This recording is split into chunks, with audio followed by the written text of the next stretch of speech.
कांग्रेस में एक दूसरे पर छींटा-कच्छी के बीच एक बड़ा अपडेट आ रहा है। हिसार के 2 जिला अध्यक्षों ने अपनी अपनी गलती मानी है। कांग्रेस अनुशासन समिति के सामने अपनी गलती मानी है। वोट चोर गद्दी छोड़ के दिन मंच पर एक विवाद हुआ था माइक छीनने, और विवाद में ये दोनों जिला अध्यक्ष घिर गए थे। प्रदेश अध्यक्ष के सामने पूरा ड्रामा चला।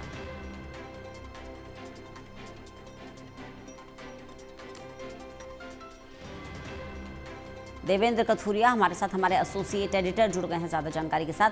देवेंद्र, क्या था ये पूरा विवाद जिस पर कांग्रेस के 2 जिला अध्यक्षों ने अपनी गलती मानी?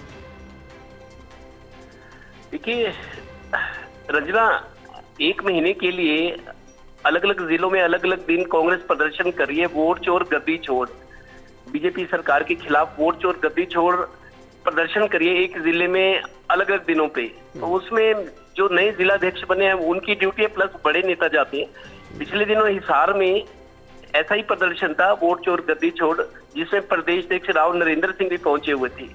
लेकिन मंच पर ही अभी मंच संचालन के बाद, मंच पर भाषण के बाद इन्होंने मार्च निकालकर ज्ञापन देना था राष्ट्रपति के नाम। तो लेकिन चुनाव आयोग के खिलाफ राष्ट्रपति को ज्ञापन देना था, लेकिन जैसे ही मंच का कार्यक्रम चल रहा था तो उसमें मंच संचालन को लेकर माइक पर छीना झपटी हो गई।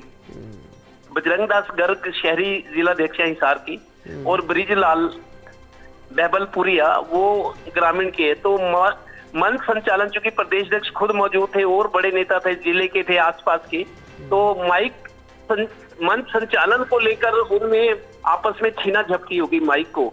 तो उसी चीज में विवाद हो गया, तो मैं होगी। तो बहुत खराब मतलब मैसेज गया इसका, अनुशासनहीनता हुई। और कांग्रेस की अब डिसिप्लिनरी कमेटी भी बनी हुई है। उन्होंने ये कहा है कि कोई भी अनुशासनहीनता दिखाएगा किसी भी तरह की, उसके खिलाफ कार्रवाई की जाएगी। तो इन दोनों को नोटिस जारी हुआ था अनुशासन समिति की ओर से, तो इन्होंने अपना जवाब भेजा है। दोनों ने अपनी गलती मानी है लिखित में, भाई आगे हम ऐसा नहीं करेंगे। लिहाजा इस मामले को खत्म समझा जा रहा है। लेकिन ये जो कड़ा एक्शन है पार्टी का, बड़ा एक्शन है, ये दूसरों के लिए सबक है। दूसरे जिलों वाले की कोई भी पार्टी लाइन के बाहर जाकर कोई टिप्पणी नहीं करेगा, कोई काम नहीं करेगा। तो इस वजह से मामला खत्म हो गया। लेकिन कांग्रेस में अनुशासन लाने के लिए मेरे को लगता है ये वाकया थोड़ा सा दूसरों को भी सीमा से बाहर न जाने की प्रेरणा देगा, सबक देगा। जी देवेंद्र, देखिए अनुशासनहीनता तो है ही, कोऑर्डिनेशन की भी कमी है, और कहीं ना कहीं ये कांग्रेस के लूप होल्स को उजागर करता है कि कांग्रेस का चाहे शीर्ष नेतृत्व हो, चाहे उनके जिला अध्यक्ष हो, चाहे उनके कार्यकर्ता हो, आपस में ना तो कोऑर्डिनेशन है और ना ही किसी तरीके का डिसिप्लिन। देखिए रंजना, ये बात ठीक है, ऐसे कई चीजें सामने आई है। मंच पर ही आपस में एक दूसरे के खिलाफ टिप्पणी करना, इतनी गुटबाजी है। लेकिन अब नए जोश के साथ पार्टी आगे बढ़ी है, और धर्मपाल मलिक अनुशासन समिति के अध्यक्ष हैं। उसके अलावा कैलाशो सैनी है, और एक रोहित जैन है, एडवोकेट है। 3-4 लोगों की कमेटी बनी है, और सबको बताया गया कि उनकी सीमा क्या है। पार्टी में गुटबाजी और इस तरह की चीजें की वजह से ही पार्टी को नुकसान हुआ है। सरकार बनते हुए विधानसभा में रह गई, हाथ से फिसल गई।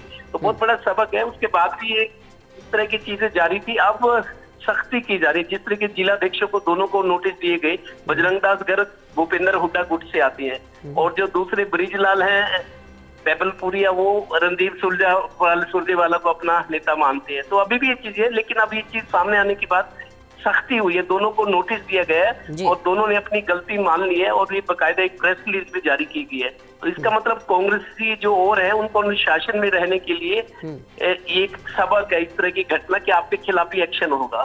तो मेरे को लगता है पार्टी हित में है ये फैसला। चलिए, बहुत बहुत शुक्रिया देवेंद्र हमारे साथ जुड़ने के लिए इस तमाम बातचीत